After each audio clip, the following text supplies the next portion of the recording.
Hello everyone. तो कैसे हैं आप लोग। दोस्तों, आज हम जॉन डन की सबसे फेमस सबसे बेहतरीन पोएम के बारे में बात करने वाले हैं, जिसका नाम है अ वैलेडिक्शन फॉरबिडिंग मॉर्निंग। तो पोएम शुरू करने से पहले हम इसके कुछ की फैक्ट्स जानने की कोशिश करते हैं। तो इस पोएम का ऑथर जो है वो है जॉन डन। इस पोएम को पब्लिश किया था 1633 में। ये पोएम इस पोएम की जो जॉनरा है ये मेटाफिजिकल पोइट्री है। मेटाफिजिकल पोइट्री मैं सिंपल समझा देता हूँ कि जहाँ पे कोई poet complex idea, imaginations, explanation देता है। कंसीट वहाँ पे बहुत ज़्यादा यूज होता है। इस पे हम अलग सी वीडियो बनाएंगे कि व्हाट इज मेटाफिजिकल पोइट्री। इस पोएम का पर्पस क्या था। जॉन डन ने अपनी वाइफ से अलविदाई जो फेयरवेल था उसे लेने के लिए ये पोएम लिखी थी। उसकी वाइफ का नाम था एन मोर। तो ये कुछ की फैक्ट्स थे। तो चलो शुरू करते हैं पोएम को बिना किसी सस्पेंस के। तो दोस्तों, पहले टाइटल समझने की कोशिश करते हैं। अ वैलेडिक्शन फॉरबिडिंग मॉर्निंग। अ वैलेडिक्शन का मतलब है अ फेयरवेल, मतलब वो अलविदा कह रहा है। फॉरबिडिंग मॉर्निंग, और मौन करने से मना कर रहा है। मौन का मतलब है गम का इजहार करना, सैड हो जाना, हमजदा हो जाना। वो कहता है कि मतलब आपको ये नहीं करना चाहिए। आगे आपको पता चलेगा कि वो ऐसा क्यों कहता है। As virtuous men pass mildly away, यहाँ पे डन कहता है कि जो नोबल पर्सन होते, जो फकीर लोग होते, वो इस दुनिया से चले जाते हैं। men pass mildly away, mildly का मतलब यहाँ पे खामोशी के साथ वो इस दुनिया से चले जाते हैं। and whisper to their souls to go, और वो अपने आत्मा, अपने रूह, अपने सोल्स को विस्पर करके, मतलब खामोशी के साथ कहते हैं कि आप जा सकते हो। मतलब जाने के लिए कहते हैं कि अपनी बॉडी को छोड़ सकते हो खामोशी के साथ, ताकि दुनिया को पता ना चले।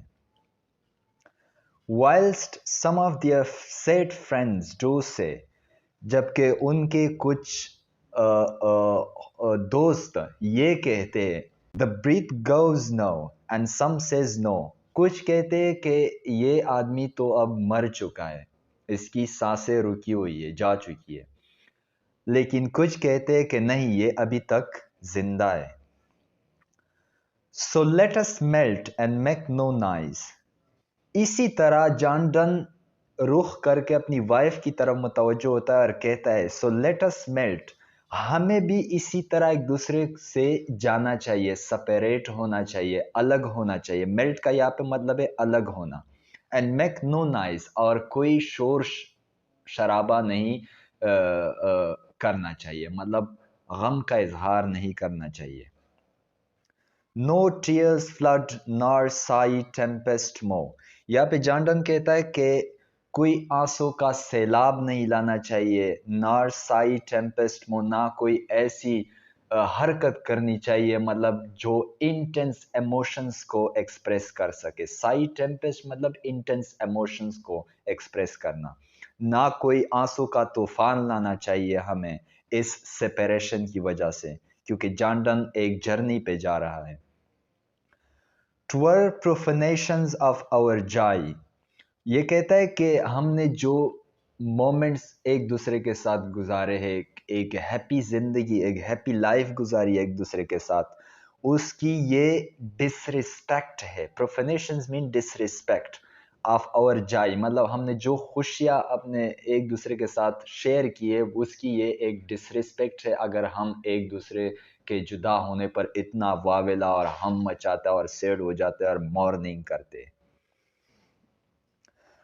टू टेल द लेटी आवर लव, ताकि दुनिया को हमारे इस डीप लव के बारे में पता चल सके कि ये वाकई एक मतलब गहरी और एक स्ट्रॉन्ग रिलेशनशिप है। Moving of the earth brings harms and fears. यहाँ पे जॉन कहता है कि जमीन की जो मोशन है, मतलब अर्थक्वेक, मूविंग का यहाँ पे क्या मानिए, अर्थक्वेक, जमीन में जो अर्थक्वेक आती है, ब्रिंग्स हार्म्स मतलब वो डिस्ट्रक्शन लाती है, वो तबाही मचाती है, एंड फेयर्स, और डर लाता है इंसानों के दिलों में। Man reckon what it did and meant. और आदमी क्या करता है कि सिर्फ सोचता है कि बस ये तबाही हो गई।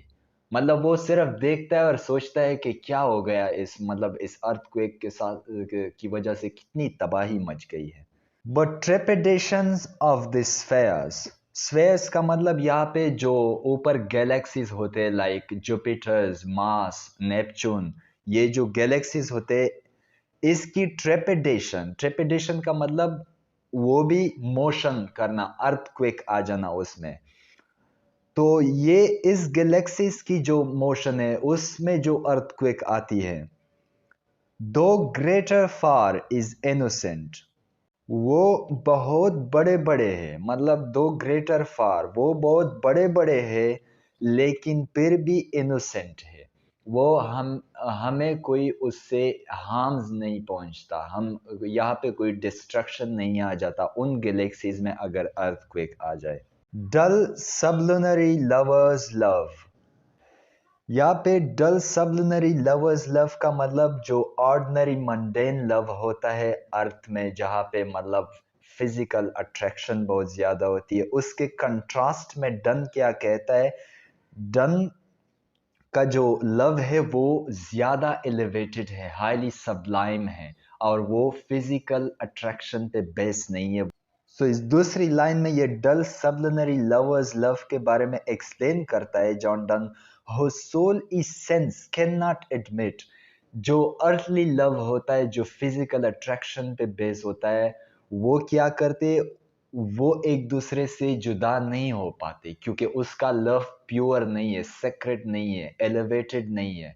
वो फिजिकल पे बेस होता है, वो मतलब सेंस पे बेस नहीं होता, तो इसलिए वो एक दूसरे से जुदा नहीं हो पाते। Of absence cause it doth remove the thing which elemented it, इस पूरे लाइन का मतलब है कि हम अगर एक दूसरे से जुदा हो जाए, ऑफ एब्सेंस, सेपरेट हो जाए, तो ये हमारी लव को कम नहीं कर सकती, लेकिन और भी ज्यादा होगी अगर हम एक दूसरे से जुदा हो गए। इसके साथ और भी एलिवेटेड होगी, और भी ऊपर जाएगी, क्योंकि हमारा लव फिजिकल अट्रैक्शन पे बेस नहीं है। But we by a love so much refined, यहाँ पे डन कहता है कि हमारा लव जो है वो आम ऑर्डिनरी लव के कंपैरिजन में बहुत ही रिफाइन है, प्योर है, एलिवेटेड है, सबलाइम है, बहुत ऊंचा है। That ourselves know not what it is, कि हमें खुद भी पता नहीं होता कि ये क्या हो रहा है। इतना एलिवेटेड, इतना प्योर, इतना सेक्रेड लव है कि हम खुद भी कंफ्यूज हो जाते हैं बाज़ औक़ात कि ये क्या हो रहा है हमारे साथ। Enter assured of the mind, despite of the physical separation के बावजूद भी हम क्या है कि हमारा माइंड इतना स्ट्रांग है इमोशनली कि हम कुछ भी मतलब बर्दाश्त कर सकते, बेयर कर सकते, हमें कुछ फर्क नहीं पड़ता इससे क्या अगर हम एक दूसरे से जुदा हो गए, दूर हो गए। Care less eyes lips and hands to miss, हम आईज, लिप्स और हैंड्स के बारे में बहुत कम मतलब केयर करेंगे, ख्याल रखेंगे, इस कम सोचेंगे। इस लाइन का मतलब ये है कि हमारी लव जो है वो फिजिकल अट्रैक्शन पे नहीं बेस है, तो इसलिए हमें इन फिजिकल जो पार्ट्स होते हैं इसका कोई भी अफसोस नहीं होगा अगर हम एक दूसरे से जुदा हो गए, क्योंकि हमारा लव तो प्योर है, एलिवेटेड है, इस चीज़ों पे डिपेंड नहीं है, वो तो हार्ट टू हार्ट कनेक्टेड है। Our two souls therefore which are one, हमारी दो souls, आत्मा, रूह, souls therefore which are one, वो दो नहीं एक है। इस प्योर लव की वजह से वो ऐसा ही है जैसे हम एक हो। Though I must go endure not yet, इस लाइन का मतलब है कि though I must go, कि मुझे मतलब ज़रूर जाना है, I have to separate from you, मुझे जाना होगा। Endure not yet, लेकिन इसका ये मतलब नहीं है कि अगर मैं आपसे चला गया, सेपरेट हो गया, तो हमारा लव एक दूसरे के साथ ख़त्म हुआ, नहीं, ऐसा बिल्कुल भी नहीं है। हमारा लव इतना क्लोज है एक दूसरे के साथ, हम इतना क्लोज है, हमारा लव इतना स्ट्रांग है कि ये हमें अफेक्ट नहीं कर सकता। अब जॉन डन यहाँ पे बहुत ज़बरदस्त मतलब एक मेटाफर यूज़ कर रहा है, लव को गोल्ड के साथ कंपेयर कर रहा है। A breach but an expansion like gold to airy thinness bit। यहाँ पे जॉर्डन कहता है कि अगर हम गोल्ड को कोई हथौड़े से मारे तो वो सिर्फ एक्सपेंड होता है, उसमें कोई वो तोड़ता नहीं, मतलब वो ख़राब नहीं हो जाता, बट और भी एक्सपेंड होता है, एक्सपेंशन आ जाती है। तो इसी तरह अगर हम एक दूसरे से जुदा हो गए तो हमारे लव को कोई फ़र्क नहीं पड़ेगा, बल्कि उल्टा हमारा लव और भी स्ट्रांग होगा, और भी सीक्रेट होगा, और भी एलिवेटेड और सब्लाइम होगा। If they be two, they are two so। अगर हम दो है तो हम दो इस तरह से है, A stiff twin compasses are two। जैसा कि दो कंपासेस, कंपास के जो दो स्टिफ होते वो उस तरह हम भी है। Thy soul the fixed foot makes no show। आप उस तरह से हो, आपका जो आत्मा है, आपकी जो रूह है वो इस तरह से है जैसा कि एक कंपास का जो फिक्स फुट है, जो हम फिक्स एक पेज पे लगाते हैं, जो वो मूव नहीं करती, बिल्कुल उसी तरह आप हो। To move but doth if the others do। इसका मतलब है कि एक कंपास की जो मोमेंट है, एक लेग का, एक पाव की जो मोमेंट है वो दूसरे लेग की वजह से इन्फ्लुएंस होती है। अगर वो दूसरा लेग मूव ना करे तो पहला भी मूव नहीं करता, अगर पहला मूव ना करे तो दूसरा भी मूव नहीं करता, तो वो एक दूसरे के साथ मतलब अटैच हुए हैं। And though it in the centre seat.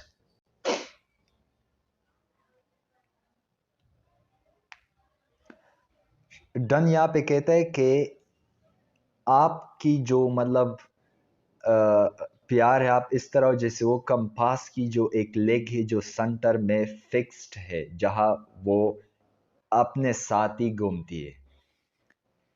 Yet when the others for doth roam।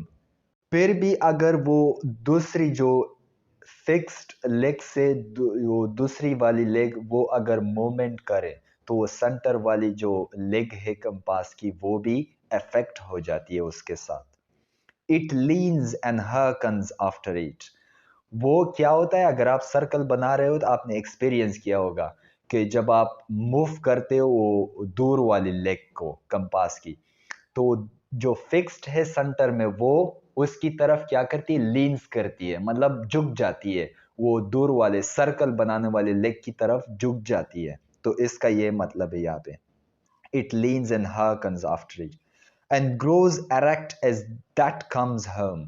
और वो जो सर्कल बनाती है वो लेग जो है कंपास का, वो अगर वापस आ जाती है वो सेंटर वाले के पास, तो दोनों क्या हो जाते, एरेक्ट हो जाते हैं। स्टूड एरेक्ट मतलब कि वो साथ में खड़े हो जाते हैं सीधा। Grows erect. Such wilt thou be to me who must. यहाँ पे डन कह रहा है कि आप, मुझे उम्मीद है कि आप भी उस कंपास की तरह हो मेरे लिए। Like the other foot obliquely run. John Donne यहाँ पे कह रहा है कि जिस तरह दूसरा पार्ट है, दूसरा लेग है कंपास का, वो जो मूव करता है तो उसके साथ ये फिक्स्ड फुट भी मूव करता है, मतलब obliquely रन करता है, एक दूसरे के साथ एक दूसरे को सपोर्ट कर रहे होते हैं। ताई फेमनेस मैक्स माई सर्कल जस्ट। आपकी फेमनेस, आपकी मजबूती, आपकी ये सच्ची मोहब्बत ये मुझे काबिल बनाती है कि मैं सर्कल को सही से बनाऊं। दोस्तों, अगर आपने एक्सपीरियंस किया होगा तो ये फिक्स फुट आपके सर्कल को सही से बनाने में मदद करती है। अगर ये फिक्स ना होता तो आप सर्कल मतलब गोल नहीं बना सकते थे, सीधा नहीं बना सकते थे। And makes me end where I begin. और ये मुझे वहां पे लाती है जहां मैंने स्टार्ट किया है। तो मैं जब सर्कल बनाता हूँ जस्ट लाइक कंपास, तो सर्कल का एक सिरा स्टार्ट से जहाँ से जाता जाता फिर वहीं पे आ जाता है, मतलब वो फिक्स फुट की तरफ। तो मैं भी इसी तरह हूँ, मैं जहाँ से मैंने स्टार्ट लिया है तो उम्मीद है कि मैं फिर भी वहाँ से वापस आ जाऊँगा और आप इसी तरह मजबूती के साथ मेरे साथ खड़ी रहोगी।